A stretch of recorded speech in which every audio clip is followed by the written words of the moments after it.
But again, you see, it's just an ordinary car.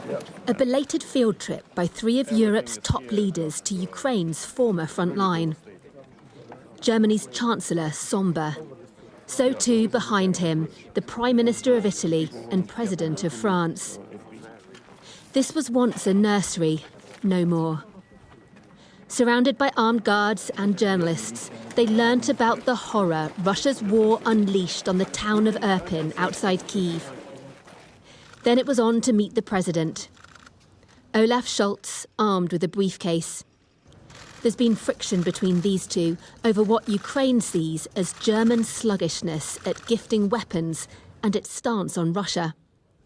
Next came Emmanuel Macron, warmly embraced, and with the longest of handshakes, despite mistrust here too over how far he may want Ukraine to compromise with Russia to end the war.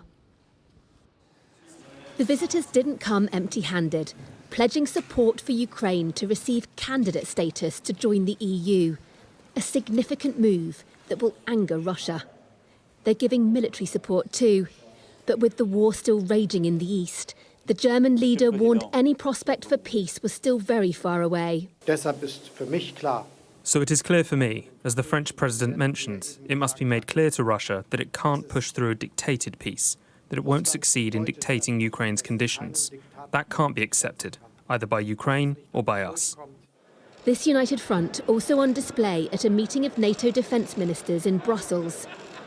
Allies are offering more weapons to help Ukraine in its fight. But will it be enough to win? Britain's Defence Secretary seems to think so.